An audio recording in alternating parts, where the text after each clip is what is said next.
Hey sports fans, Coach Nick here, and welcome to our AMA live on the air answering questions from the reddit.com NBA page.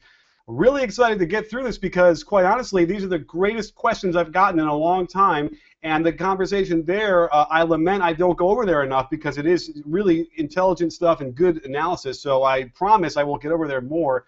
But a couple details before I forget, don't forget, we're going to be live tonight after Game 1. Right back here on my channel as a live post-game show, so don't miss that. And if you haven't already seen, yesterday we released a breakdown of LeBron James, and not where he shoots from, but where he begins the half-court possessions from. And we showed you from a series-to-series progression where the Heat have developed where he should attack from.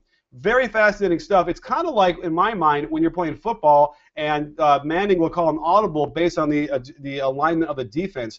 Well, here, in theory, as the offense starts up and you notice that LeBron is in a spot that you've worked on and you know what that action is, then you can adjust your defense with a call right away before the havoc starts of the Miami Heat's attacking you. So I think that there's some real interesting stuff here. And plus, after the season, when we start to do it with KD and Melo and all the other good scores, I think we're going to get an interesting baseline on what the optimal amount of spots is to attack from and how to vary that to ensure easier shots for your stars, and then in turn easier shots for the role players, which obviously becomes huge when you get to the level of the conference finals and the NBA finals. So, great stuff. Glad to have you all here. Let's jump into it, shall we? Let's do a little screen share here. I got all the questions ready to go, and let's jump right into it. So we have... oh my goodness, it didn't start from the beginning like it was supposed to. Okay, so the first one that was right at the top an hour ago was 33 Bauer wants to know a few questions. Has anyone ever contacted you about a job working for a team in some capacity?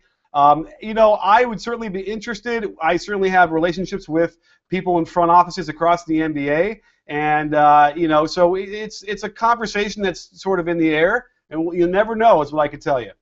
Do you think Pop's defensive strategy against the Heat will work again, with Bosh now shooting threes, a healthier Wade, who has been consistently hitting the mid-range shot? Will Pop throw something different at them? I believe that that Popovich will certainly try what he did last year to begin with, and this will be a real key to when you're watching the games, what you should be watching for as far as how they defend LeBron, because if you remember, they had a lot of success backing off of him, way off of him, and daring him to shoot, and in the same way with Dwayne Wade. So I would think that they would vary it a little bit, and that's how you're supposed to do it. You're supposed to be on, body him up and pressure him, and then sag back, switch defenders. So they're going to throw the whole kitchen sink at him to figure out what works until they can settle on it, and then Spoelstra will have to come up with an adjustment to that, and then LeBron will have to adjust as well. So this will be a fantastic chess match, especially because it's the rematch. So they already are so familiar with each other. And these teams are pretty close to the same. I mean, there's a lot of different characters in and out of the role player roles, but we have the same principles, and that's what's going to be really fascinating about this whole thing. And like I said before, we'll get to the predictions in a little bit, but this is going to go 7 games for sure. Let's go back to our screen share, and here we go. So, do I think that we will see Kawhi on Wade and Danny Green on Boris on LeBron, much like the matchup we saw?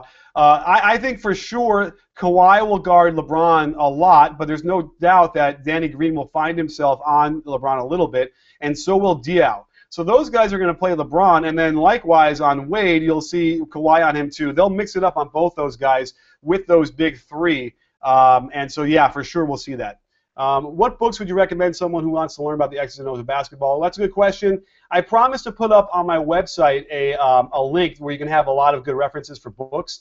But just to quickly answer a couple of your questions, I wrote down a couple of things here. So for books, there's one that's really good called Basketball Skills by Jerry Krause. Not the Jerry Krause who was general manager of the Bulls, but another Jerry Krause. And it's called Basketball Skills. You can find it on Amazon, and it's got a DVD in there. It's really good stuff. It's very detailed. Also, a favorite one of mine was one written in the 80s, and it's called Basketball According to Knight and Newell, written by Bobby Knight and Pete Newell. There's a lot of sort of philosophical stuff in the beginning by Newell. They break down into drills, really good stuff. In fact, anything by Pete Newell is great, even if it was written 40 years ago. And then another one I like off the top of my head was Basketball: Multiple Offense and Defense by Dean Smith. It's a really good book. It's got a lot of fundamentals and strategy in there, so definitely don't miss that. And let's go back to our questions here. Let's see here. Let's say you coach the Oklahoma City Thunder. This is from Kiligon Jin. Let's say you coach the Oklahoma City Thunder. What do you do differently, and how does this affect the team? Well, you see from our breakdowns, I imagine, that what I'm looking for is a little bit better on offensively, as far as a variation of what they do. I feel like they get stuck in the same stagnant offense too easily. And while defense does win championships, when you get to the conference finals level, you better have an offense that can consistently generate good shots, and also even an occasional offensive rebound and putback. It doesn't change, even though the analytics and all that stuff has changed across the board through the years. So listen, it's a top 5 offense and defense, I believe. So there's not a lot you have to change too much on either end, but there is a decision-making factor that gets down to when you're splitting hairs in those last possessions of a game that are really important. And as we've shown in the past, that he hasn't been as good with those end-game decisions, like, for instance, going 2 for 1 instead of just jacking up a long 3 that ends the game with 20 seconds left. Those are the kind of things that have to get cleaned up as well. Who are your favorite role players in the NBA and why? All right, well, I have a list of those too. So in no particular order, Jimmy Butler is a great one. I'll list them all off and I'll tell you the reasons sort of why generally. Jody Meeks, Kawhi Leonard, Chandler Parsons, Jose Calderon, Draymond Green, and Boris Diaw. Those are the 2 big ones at the end. And the thing I have with role players, and what I like so much about those guys and their games, is basically that these are guys that don't need to shoot, but can have the kind of energy and passion in the game without having to touch the ball that much. Because you'll see sometimes guys that don't get the ball kind of lose interest, and they don't sort of, they don't have the same energy that they need on the defensive end. So these are the kind of guys that don't need the ball. What gets me excited, though, is when they do get aggressive and they actually start scoring and shocking the other team who is not ready for it. But guys like Calderon is such a perfect match with a guy like Monte Ellis because he can spot up, he's a very good shooter, and doesn't need a lot of shots to kind of get in the rhythm. Draymond Green, though, is another one of those guys that does everything. He can shoot threes when they need him to. He can play a lockdown defense, grab rebounds, pass the ball, put the ball on the ground a little bit when they need him to do that. And he's just a real good glue guy. And Boris Diaw is the epitome of that as well because he can do a little bit of everything for you. And depending on what night you need, he'll give you defense, he'll give you rebounding, he'll give you 3-pointers, he'll give you driving, he'll give you post-ups. He can defend LeBron. So those are the kind of role players. The more diversified you can be, the better. But the through line is that they play in the moment. They're not consumed by needing to have shots, and they give their complete and utmost energy all the time. And that's really what you need from role players. And that's a pretty good list. In fact, I would almost take that as a team, and I bet you to win a whole lot of games. Actually, there's no center in there, but I don't know. I guess you can throw Tyson Chandler in there. Maybe Joakim Noah is considered a role player. He's got that grit and grind. Let's see here. Let's go to our next question, and it is, hey Coach Nick, this is from Cervicista, and by the way, the last question is a great one by Barncore, and this question is Cervicista. Hey Coach Nick, just wanted to ask what your life is like outside of basketball. How's husband Nick, father Nick? What are your hobbies like? Well, that's an interesting question. I have 2 kids, and one of my son's name is Moses. I'm not sure if I named him after Moses Malone, but if he averaged 20 and 12 for his career, I wouldn't mind that so much. And so, what else do I do? I am a husband as well, and I got a lot of things to balance with my family. So you might see me sometimes disappear for certain times or during certain games. And as you all know, obviously that's more important. But I try and do my best. One thing you probably don't know is that I actually play the guitar. I figured maybe I'd show you a little bit. Here's my guitar, and I have to play my guitar for my kids before they go to sleep every night. So I figured, what the hey, let's give you a little sample of, some of the stylings of Coach Nick. So, I don't know, here's a song I like to play. A little Simon & Garfunkel. I like to play, you have to play a lot of finger picking in the night because they're trying to go to bed, so it can't be too loud. So, so I do that kind of stuff. So there's my guitar, there's my little guitar playing. Maybe I'll sing for you at the end. Let's see here. And some other hobbies. Yeah, I don't really have too many other hobbies in theory as far as that, but certainly. I did write screenplays when I first moved to LA, so I definitely am into movies. And in fact, this summer we might even be launching a movie breakdown channel. So let me know in the comments what you think about that. So let's see here. Dr. Thurgood says, I'm a Toronto fan, and obviously Toronto's spacing and overall offense improved after trading Rudy Gay. However, many fans are still critical of Dwayne Casey's ability to draw up a play. What do I think about Dwayne Casey's offense? Well, you might have seen our breakdown we did earlier this year about their offense. They do a lot of horns, which is something I like a lot. And I thought that they just need some seasoning, really. It feels like they have a good team. They have a good nucleus. And so it's only a matter of time before they can kind of get that, experience. And by the way, this playoff season was a great experience. To go through it with a veteran team and go 7 games and learn what that's like is really going to be important. So I don't think I have much of a problem with what they're doing on offense generally. And then I also, so I don't know. I feel like what I've seen has been pretty good. And I think that what they need more is just time together to gel. So I wouldn't, sort of poo-poo Dwayne Casey just yet. I just saw him on the bench of, what was I watching? I was tweeting it out. I saw him as an assistant on, let's see, it was the Lakers versus the, oh my gosh. He was a bench coach for somebody who was a really good offensive coach. And, I think it was, it was Larry Brown. I believe it was the Pistons Lakers in 2004. So, that's really good. Larry Brown's offenses have always been terrific. So, if he's got that background, then I would think he's got the ability to do that no problem. Let's see here. If you are the Cavs GM, this is from you, Mad. If you are the Cavs GM, who would you select at number 1? Well, I've been saying this since the beginning. If the guy I think is the most talented who can help you right away is Jabari Parker out of Duke, without question. And whether or not you want to argue that Andrew Wiggins has a higher ceiling, I've seen plenty of amazing athletes fizzle out in the NBA. But when you see a guy like Jabari Parker who can shoot that way, it's really impressive to me. So that's what I'm thinking is I would go with Jabari Parker without question. He'll help them right away, which is what they need to do because they obviously want to try and win now. So there's my answer. Let's see here. Oh, and now I screwed this up because I resized everything, huh? Let's do this. All right. Hi, Coach. First of all, thanks for doing this. No problem. Davies93. Number 1, we've seen the Spurs incorporate a zone a few times against OKC, but it often led to what he shows is an easy shot by I think, Russell Westbrook. Obviously, Miami is a different monster. If LeBron can't penetrate, do I expect the Spurs to keep attempting the zone? Let me talk a little bit about a zone. I expect them absolutely to run a zone for sure in this series 2, 3, 4 times, maybe not even in a row. Because here's the thing. The disruption to the offense, even if they score, is worthy of trying it, at least in the beginning, to contain them. Because obviously they're going to want the Heat to stay out of the lane and shoot jumpers. So if they can goad them into doing that, that's a success, even if they make a couple of them. Now here's where it gets really interesting, though, is when you switch from man-to-man to zone and then back, it's those possessions that can really screw up an offense and get you a steal because they're not ready, particularly when you go from the zone to the man at the end of that sequence. That is when they're looking for a zone, and all of a sudden they throw a lazy pass, and then boom, it's a steal and a dunk. That is when it all becomes worth it. So that's what you got to watch for. It's not always is the zone as effective in the possessions they play it. It's what happens when they switch back to man, and that's what gets exciting. That's what coaching is, and that's what you'll see Pop do for sure.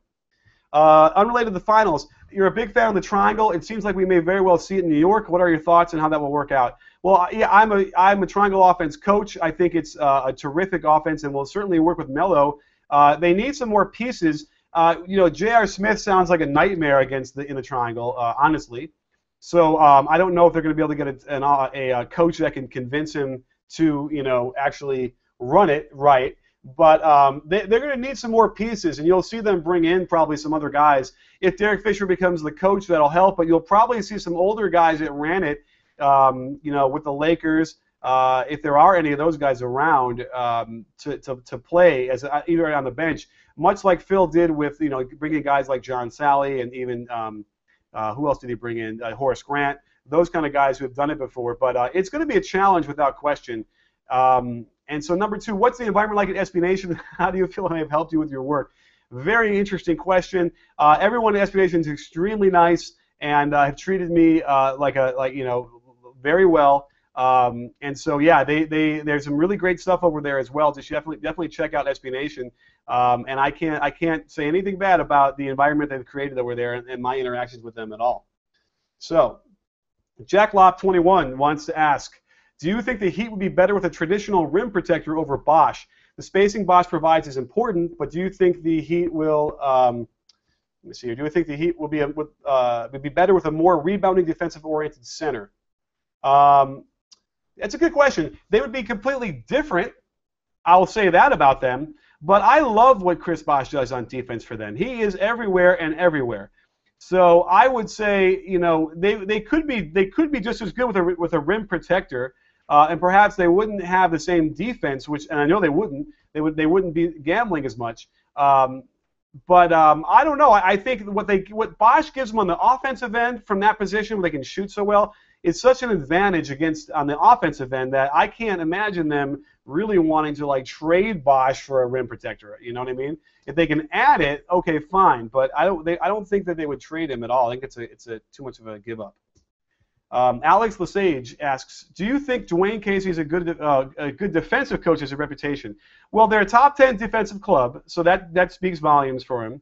I like what they do. They seem to have a bit of a no-middle philosophy, which is really big for me. And so the results are there from this year. What are my thoughts on the current core of the Raptors? I really like what they have there. They have a really good young core of players. I'm really high on Terrence Ross. I know he struggled in the playoffs this year, but I think he could be another Paul George. And DeMar DeRozan I liked him in 2010 when I saw him in the summer league, and I continue to like what he's doing. Amir Johnson is really solid. They have a really good nucleus. Valanciunas, it goes down the line. So they're in good shape, but they can get them to gel and learn and get more experience. And then other later lottery picks in the draft. I will freely admit that I'm not as up on the college guys as I should be, even though I'm so busy with the darn NBA things. But I'm intrigued by McDermott. I think that he has an opportunity to be really good. He's not a great athlete, but he's got a really great shot. He knows the game, moves without the ball very well, and he does have a big body. Like he can actually bang. So he could probably end up playing like a stretch four in those small ball lineups. So it depends on where he goes. But I like him. And then I think Shabazz Napier could be a lot like Damian Lillard. It all depends on where he goes and if he has a shot and gets an opportunity. But I'm really impressed by him and how he did, especially what he did in the tournament. So I think another small guy who played 4 years could have the same kind of effect as Damian Lillard did. Let's see. WJBC wants to know, assuming Tony Parker is healthy, are you going in with a general consensus Spurs in 7? That is my prediction, absolutely. They're going to need him to be healthy to really have an effect on to be able to win this series. So that's my prediction. Yeah, Spurs in an amazing, scintillating 7 games. If Ibaka had been healthy for the entire Western Conference Finals, do you think the Spurs would still have won? I think they would have, and primarily because if he was healthy, they would have had to come up with those adjustments that we had shown in our breakdowns earlier. And so that's the next question is, would Scott Brooks have adjusted after that? And I don't think so. I think Pop wins that at war. So you could argue that maybe the Thunder win the first game and then put a shock into the Spurs, and then they adjust and work on kicking out more and sucking in Ibaka and playing a small ball. Then they would have won. They would have adjusted earlier than after the third or fourth games. Have you noticed any new trends in NBA coaching? Well, we're certainly moving towards a lot more threes, a lot more shots to the rim, no more mid-range. Horns is everywhere. Everybody runs it just about. I don't know if any other trends I'm seeing. Defensively, we see ice a lot, but we also see guys who are still allowing middle penetration as if they're funneling. And unless you have a Roy Hibbert, who's not the Roy Hibbert we saw at the end, but I still don't think it's a great way to play. Should the Knicks run the classic triangle and the rules have changed to favor drives versus passing into the low post? Okay. Wouldn't it be a better practice to modify the system so the offense runs through perimeter players? This is a good question, and here's my soapbox in the triangle. So basically what the triangle is angles, spacing, movement. It's 5 fingers on a hand moving seamlessly together. One of the tenets, one of the commandments that Tex Winter put in for and there's 7 of them, is the offense has to be flexible enough to adjust to your personnel. So, and, the prevailing rules of what the game is. And that's certainly true, but, here's the thing. You want to shoot a lot of threes. What you have to understand is that the pass from the post out to the three-pointer is the best way to do that because the guy is already facing the rim when he's catching it. think about every other pass just about. When you swing it, you got to be turned, catch it, and then find the basket and shoot it again. So that post-up is really important, not necessarily to score. It's to facilitate out of there, high post and low post. So I would be, for sure, running a lot of high post sets out of the triangle. There's a whole series of high post up. It's great, which flows into pick and rolls on the wing, which is what we see everybody doing. So every common set and action that you see the NBA teams play these days is in the triangle. It exists. It's just a question of tweaking it a little bit or encouraging that motion versus this motion or that movement, and boom, you're done. And then you always have a flow. So I think that without question you can run triangle now. If you were to watch my triangle teams when I coached at the high school level, it didn't really look as much like the triangles you'd see the Bulls did it or the Lakers did it. But we had spacing and angles. The passer would cut through. The other four guys knew where he was going toward. We'd always have balance, so we'd get good shots out of that.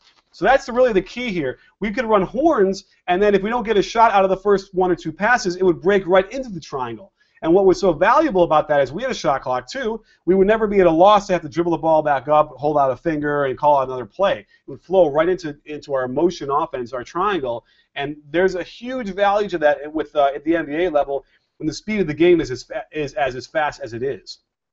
So let's move on to our next question. So Rafiaka Makaka Dirk, whatever that means, asks, who should the Mavs sign and re-sign this offseason? If they sign them, how do you see the Mavs doing next year? You know, it's not my strong suit to know exactly what the status of the contracts are, but I do know that I liked how Monte Ellis fit in really well, and I really liked Calderon, like I said earlier. Those two fit in terrifically. They were a top 5 offense, so you don't even need to change much there. You know, Dirk is coming back for sure. Devin Harris needs to get healthy, and they need him. I like what he brings to them. He's tough. He can score. He's tall for the point guard position. And I like Brandon Wright. I think he could be a key for shoring up their defense if they can get him healthy for longer stretches of the time. So those are the 4 key guys that I think they need to make sure they keep and build around. Then they have something. You know, I don't know about Vince. Is he going to be able to do what he did again at his age? If he can, he actually did surprise me. He did fit in okay. So they almost had something there. They forced 7 games against the Spurs. Even though it might have been kind of a lucky shot by Vince, but they made it, so they're not that far off in theory, even though they're getting a little bit older. So I like the nucleus, but they're going to need to do something to kind of get a little bit younger. But those are the guys that I think they should keep. Let's see here. If One Then Happy asks, how do I watch basketball? All the sets and basketball switches go completely over my head. In my head, all I see are screens and baskets. You know, it's a good question. How do you watch? I mean, I don't want to take away the joy of watching the games from anybody. But, you know, what I tend to sometimes watch is off the ball. Usually on an offense, I kind of quickly scan the 5 guys to see where they are, where they started off to figure out what the play is. I tend to watch, sometimes if a guy turns the ball over, I watch him to see if he's going to sprint back hard on defense. These little moments you try and catch up, you pick out on. Also, DVR is big because I'll go back and watch it right away, and then I'll catch up during a free throw or a timeout. So, you know, that's what I tend to look at a lot of, you know, when I catch things that maybe people don't. It's usually when, obviously, it's off the ball, sort of any kind of screens you're seeing on the weak side action there is generally what I look for. Wing or post? Can you give us insight into the new age 3-and-D trend of shooting guard small forwards? Yeah, I mean, I like this kind of role, and this is sort of what's happened with running so much high screen and roll. You get players in that position of like the 2-guard or 3-guard that literally just spot up and stand in place for the whole possession over and over again. So suddenly all they're getting are threes, right? Or maybe a shot fake and a 1-dribble pull-up, although we don't like those supposedly anymore. So you have this whole, you know, category of guys. I've seen Barnes put the ball on the ground. I've seen him post up, so I'm not so sure he counts as a 3-and-D guy. But, you know, Terrence Ross is definitely that kind of guy. Really, they both can play defense well. Snell can play defense.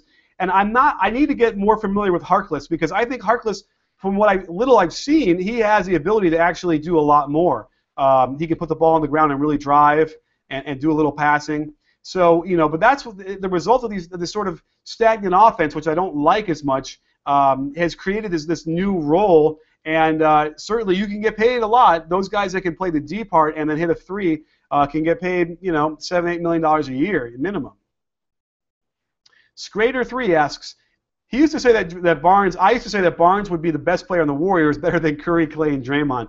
I wonder where he stands now. Well, there was nothing more frustrating than to have to watch what Harrison Barnes did this year. A lot of factors play into that. Certainly Iggy coming there and taking a lot of the minutes that he thought he was going to get.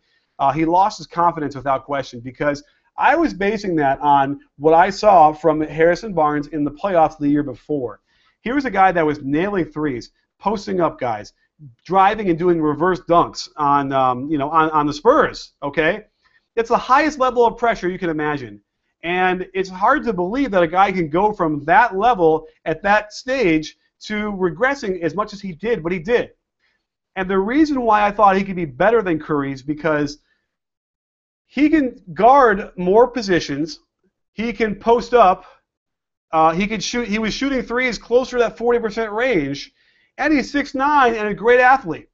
If you can put those things together, you can have a more profound effect on the game than a guy like Steph Curry, even now, I believe, even though Steph Curry does it from the point guard position, which is vital.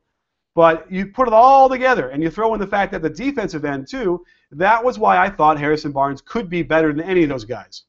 And I still feel like that he could do that if he could put it together. But, guys like Evan and Nate over on Twitter give me so much crap about it, but we'll see. We'll see if he can recover. And this is a huge year for him. And if he can't get back to somewhere where he was that first year, then he's going to have a lot of trouble. But I have faith in Harrison Barnes still. All right. Who are my top 5 greatest NBA players of all time and why? What criteria do you judge an NBA player's career on? Well, I went through this morning and I grabbed my top 5, and I didn't think a lot about it. But here's the thing: Michael Jordan's the all-time greatest. Then you go Larry Bird, Magic Johnson, Wilt Chamberlain, and Tim Duncan. I basically made a 5-man team. So Michael Jordan, in my mind, not only was he the best skilled player in his position, but he's also played the hardest. And you mix those two things together, and that's what you get, is the best player of all time. Larry Bird was so good at all aspects and was so dangerous as a player on both sides of the floor that it's too bad we didn't get enough of him in his career before he got injured. Magic was the same. Magic was the only guy, or one of the only guys I've ever seen, that could get layups consistently for his teammates. Layups, not even open threes. We're talking layups all the time. That was crazy. Wilt Chamberlain was faster than most guards. He'd be faster than guards today. In 62, 63, when he was young, he was unbelievable how good he was as an athlete and at skill level too. So he'd still be the best center today if he played. And then Tim Duncan, without question, I had to agonize over Karl Malone, and Karl Malone has to be right up there, and so does Charles Barkley. They had a couple hiccups in the finals in a way that it kind of diminishes them, and so I kind of went with Duncan there. That power forward's pretty tough. It's just that I also have a problem sort of considering Tim Duncan in the same position as Karl Malone and Charles Barkley. It doesn't quite fit. They're not the same position. But I had to pick one. Throwaway Fashizzle asks, how does Kobe need to change his game to win a title? What should the Lakers focus on this offseason? I think Kobe could be a better teammate. I feel like what he did with Dwight Howard that year before just sort of tormented him instead of trying to encourage him. And I'm kind of in that positive coaching alliance mode where I feel like that gets you farther these days. So I think that will be one big thing. And then he'll probably end up posting up more, spotting up more, I would hope, because I don't think he's going to move as well as he did. And he'll have to pick and choose when he attacks and goes one-on-one. The Lakers they're going to have another tough time this offseason because they're not going to lure any of the big names.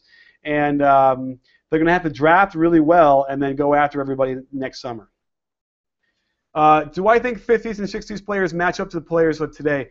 If the 50s and 60s players could train like we do today, then yes. Those guys were really well skilled. There's no question that Bob Pettit could work on his left hand because he knows he would have to, now and be a really good player. Those guys lack some skills, but all they would need is, 6 months to catch up, and then they'd be right there. Jesus asks, do you think Lance Stevenson has a chance to turn into an all-star? Well, Lance showed his true colors in the playoffs this year, and I'm really down on him because he had a chance to show the whole league how worthy he is of being either an all-star or getting paid, and I don't think he showed that at all. So I'm frustrated because he's so inconsistent, and The plays that he makes are good. When he makes good plays, they're good. They're very unorthodox, and it's because of that they're not consistent. So I wouldn't want him on my team as a coach. It's too up and down.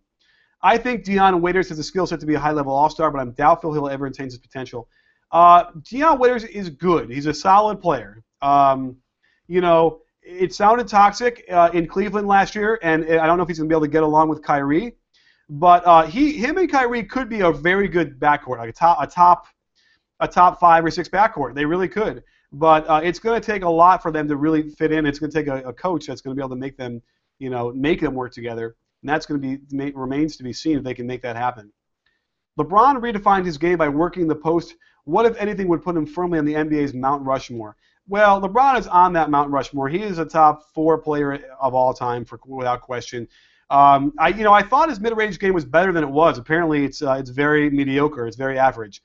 So yeah, he could fix that. But he just makes the right play every time. He's really impressive to me. That kick out to Bosh for the game winner in Game 5 against the Pacers was a perfect play. No one should even hint at that being him making a mistake there. What's my opinion on Coach Spo? I've said this before. I've been very impressed with a guy that can get 5 pros to give out on defense like they do. Not as much this year, but for 3 years in a row, he got those guys to sprint and run and really just pressure the ball, and unlike we've seen a lot in recent times. That's impressive. And we've seen him try a lot of different things on offense. He's not resting on his laurels. The question here is, has he been saving some of the good stuff they've showed us in the past for the finals? I sincerely hope so, because I haven't liked what they've done on offense so far, and they just haven't had to do anything more because they've been much better than the other teams they played. Why not let it fly 6? And you know what? That's my motto. Why not let it fly when I'm playing? How effective do you think players like Patty Mills or Marco Bellinelli will be, considering they are going to receive minutes?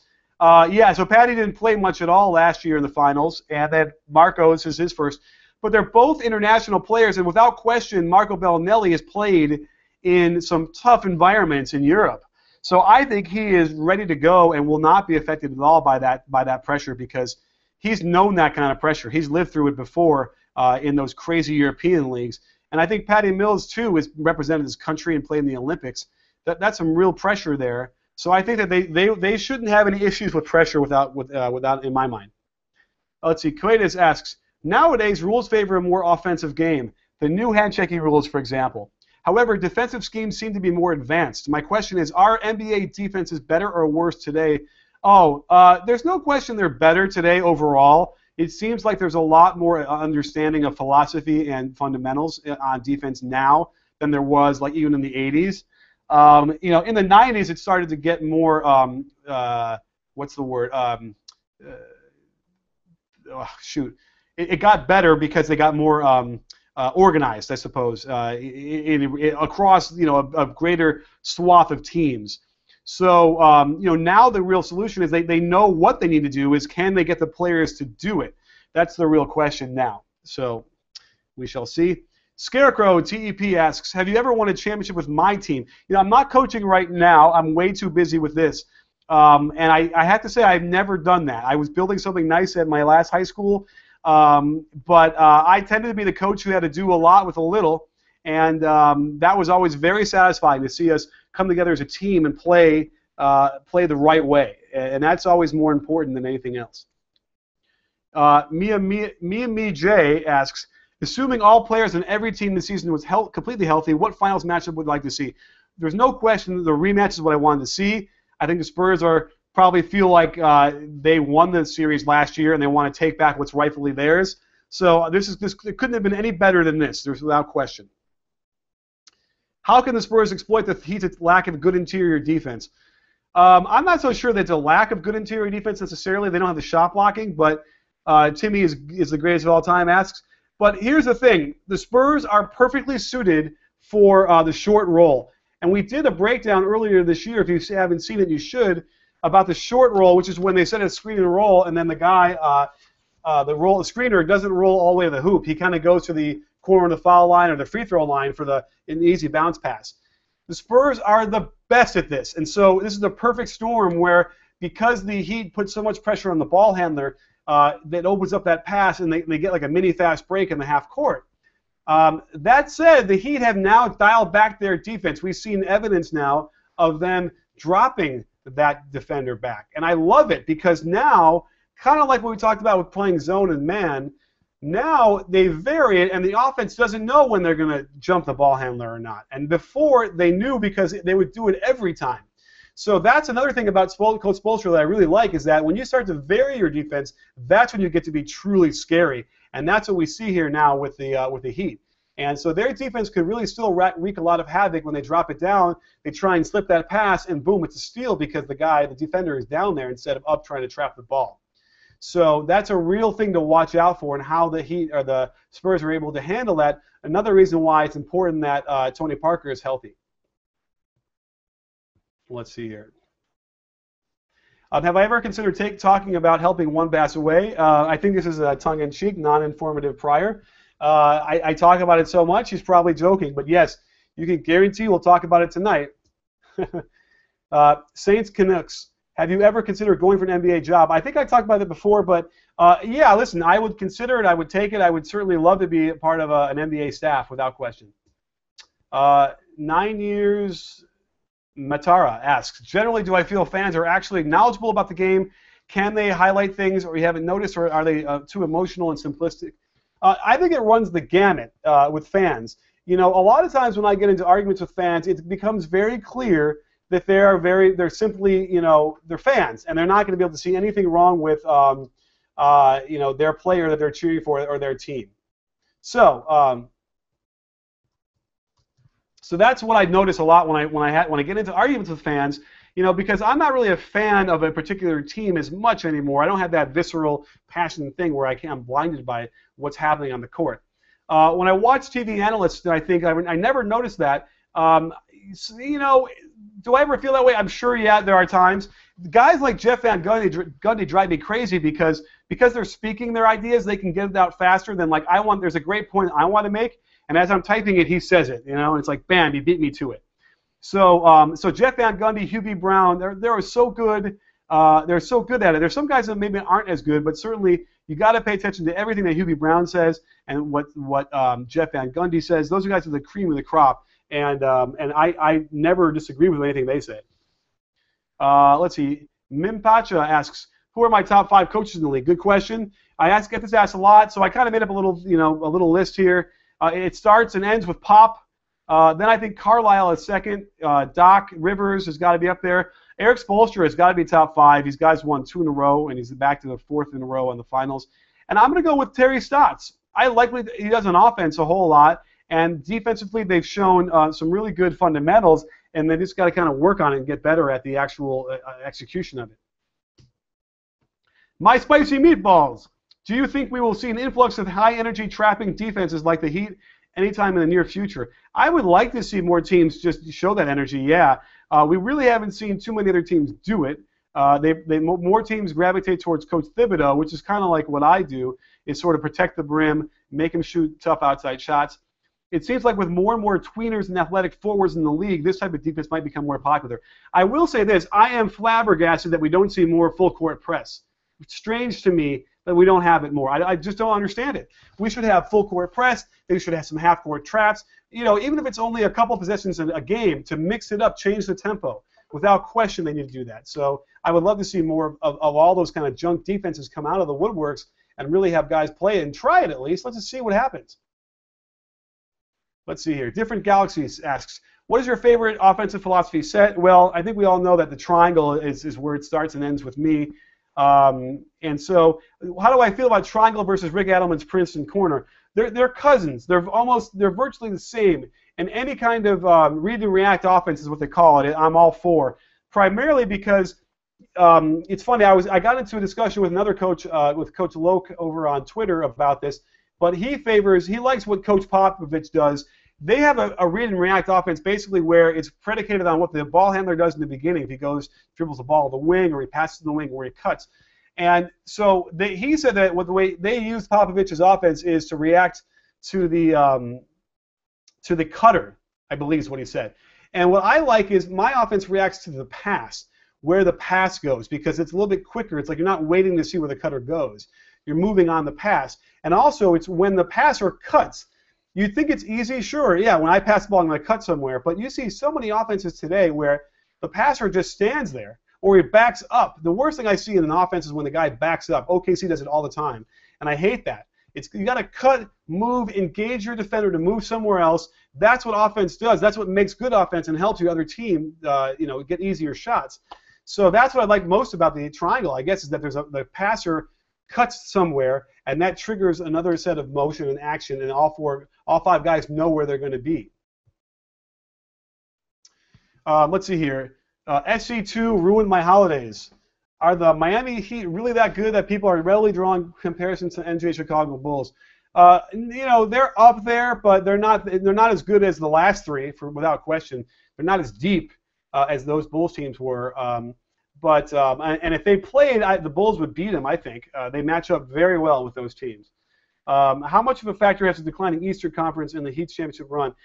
Without question, the Heat have had an easy run through the East, and it's helped them immeasurably. They had easier games. They play less games. They have less chance for injuries.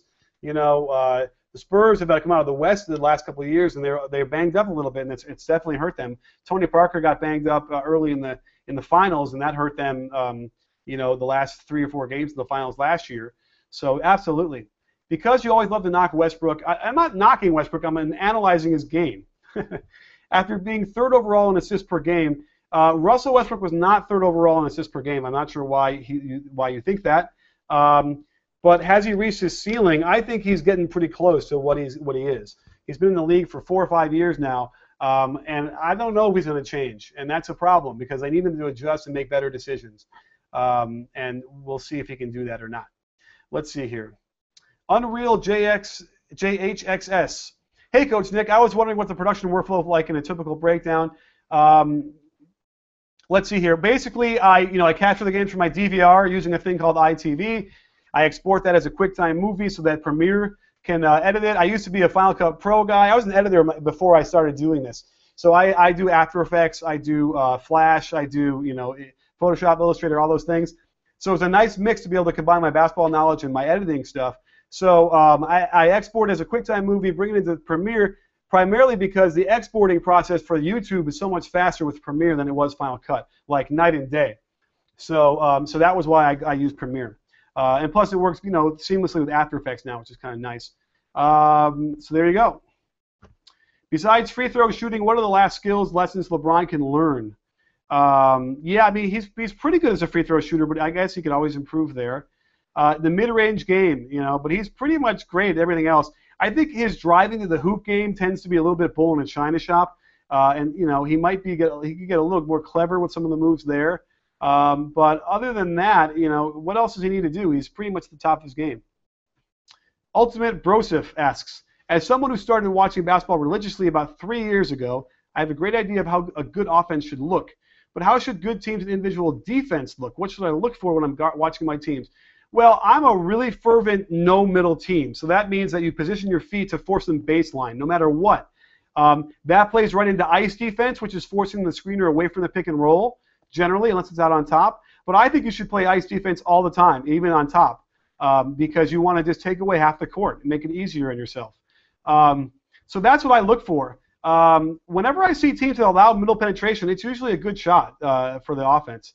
So those are the things, and we've talked about this, and we'll continue to make breakdowns on this as far as how to defend the pick and roll, and we'll actually get into no middle as well. I believe I covered it a little bit in one of our breakdowns, but we'll do a special one just for that. Wilson, the white pick. Who is your favorite basketball player and why? Michael Jordan. Now, part of the reason why is I grew up in Chicago, and I had season tickets. My family had season tickets from his second year on, so I was in the Chicago Stadium watching all those games. All the way through to the 72 and 10 year before I moved, and so so I'm biased obviously on that end, but I think that he's the best player because, again, like I said before, he played the hardest, he was just simply the best and had the most impact of any player on the floor at any time, of the likes we've never seen since. If I could pick a coach's brain apart, who would I choose? Either Popovich or Phil Jackson, without question. Phil Jackson's really the guy that I look up to, and I pattern my coaching style after. Everything from the triangle to not calling a lot of timeouts and letting the team figure it out. So Phil Jackson would be the guy, but Popovich as well.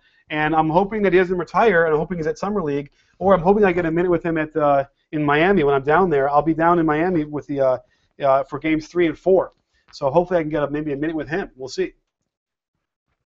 Super Splash Broskis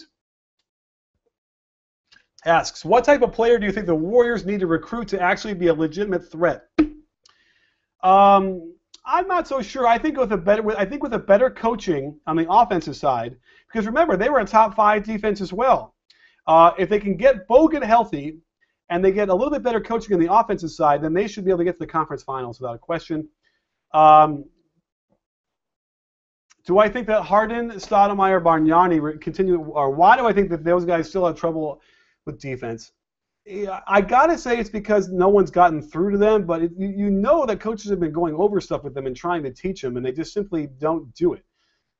It's a really hard conundrum for me because the coaching staff kind of allows them. That's when that comes in. They need to be able to motivate them to actually give the energy they need. Because I know that Harden can be a great defender if he really tried.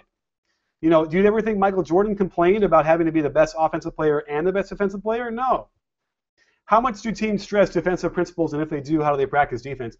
I've been to some NBA practices, and so, obviously they practice a lot more on offense.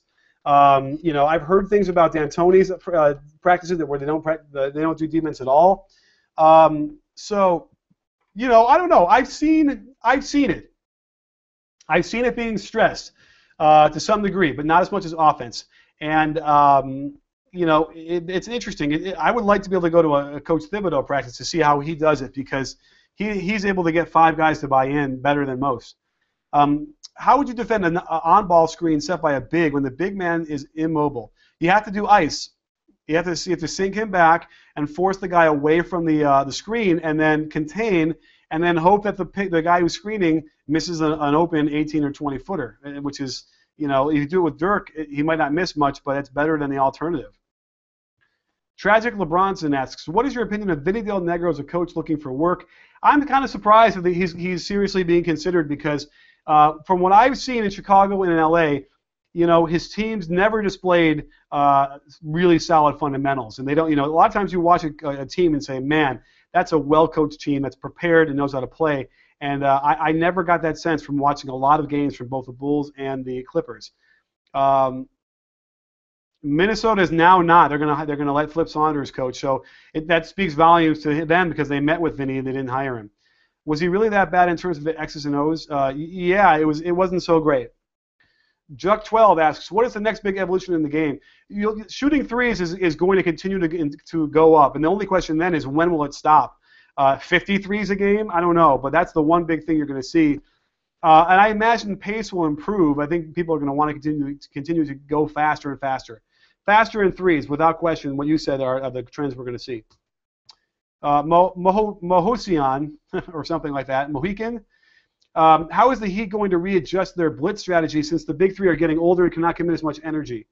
I think just like we've seen, they drop Bosch down and contain instead, and then they'll do straight hedges, flat hedges as well, to contain the ball handler instead of all-out blitzes, and that's a smart move because you're right, they're going to wear them out that way. Born to Perform asks, where do you rank LeBron as an all-time player and why? He's top 4, easy, because he's just with that body and with his skills and the way he plays, he's just we've never seen anyone be able to do what he's done in the past. He's just got all-around skill in the game where he can guard every position and he can facilitate and he can score everything. Kenny BKT asks, consider the Wizards had a relatively successful postseason by making it to the second round. What would they need to do? They should keep Ariza, keep this group together. I like what the coach was doing, what Whitman was doing. So they just need some more experience. That was a great thing for them to get in the second round and really get some deep playoff experience. I think Wall and Beal could be better than Clay and Curry at some point if they keep improving. That's a really good backcourt. So what possessed me to say Harrison Barnes would eventually be the best player in the Warriors? I answered that one, so you can hear back earlier. But I was possessed from that first playoff series against the Spurs 2 years ago. Coach Nick, on a scale from 1 to 2 outraged, how outraged are you that Curry did not make All-NBA first team? You know, it was a little strange that CP3, with all the games he missed, made the first team. But at least Curry made it there. So I can't fault it. He's pretty close. That's about where he should be. And Harden made it. I mean, they do it by position, so Harden and Curry are not in the same position. Harden, there just wasn't. I can't think of any other two guard that really played that much better. He was really elite. So I'm not so outraged, I guess. Boozer Defensive Player of the Year. What broke Jimmy Butler's jump shot this year?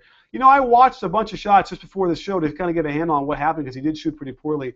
One thing I noticed, I feel like, is I like his mechanics. I think his arm and his shoulder and the hands all look pretty good.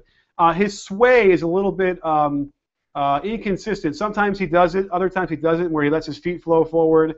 And that's what I think he can improve on. That might help him a lot, is if he can work on that. Literally without a ball, just work on the feet flowing forward smoothly. He should be a good shooter. He should be a very, above average shooter from anywhere from 3 to mid-range. So I'm not so sure why, but except for the fact that his sway is a little bit off, and the fact that the Bulls, as an offense in general, just sort of struggled. It was just hard for everybody. Mario, the greatest of all time, Chalmers. If you had to bet your life on the Heat or the Spurs in this year's finals, I'm going Spurs, baby. Spurs in 7 awesome games. Illegal Alien 333 asks, are we seeing the end of championship teams built over the course of a decade? Yeah, I think we are. It feels like nobody is patient enough to let a 5-man group or a 7-man group play 3 years before breaking through, like the Bulls and the Pistons and all those teams. It's too bad. I kind of like that. I kind of like growing up with a team. Sean 8888. Who is the smartest defender of all time, and why is it Shane Battier? It's a good argument. Shane studied a lot of film and really was able to process in real time what the player was doing and where and what he should do to stop it. Not easy to do because you don't want to get stuck in your head and get slow with your instincts. So that definitely is something that he was one of the all-time greats at. But he couldn't guard as many players as LeBron could, And so you might want to go with him. But Michael Jordan was also one of the greatest of all time, and Scottie Pippen was probably better than that, and he can guard just about every position. So those guys had combined elite athletic ability with the ability to focus in on a player and just shut him down. It's Scottie would do it, unlike we haven't seen much of that recently. You kind of see like a guy like Tony Allen, sort of, but Scottie was much better at it. Well, sports fans, that is our last AMA question that I grabbed from our AMA. How do I want to turn off my screen share, which is, here we go. So I figured maybe, again, awesome stuff. Thank you guys for coming in and asking all your amazing questions. I promise I'm going to get back to the Reddit more because there's such great stuff there. And don't forget, we have a live post-game show tonight after the game. I'm going to be in Miami, so if you have any good ideas for what you'd like to see me do while I'm in Miami trying to get some footage, let me know because I'm not so sure how easy it is I'm going to do to get like one-on-one interviews, so I'm going to have to get creative. So, that's all I got for you guys, and have a great lunch if you haven't eaten yet, and otherwise we'll see you later on tonight, and maybe I'll just play you out here a little bit, a little Simon & Garfunkel. What do you say? La la la. La la la la la la la la la la la la la la la la la la la la.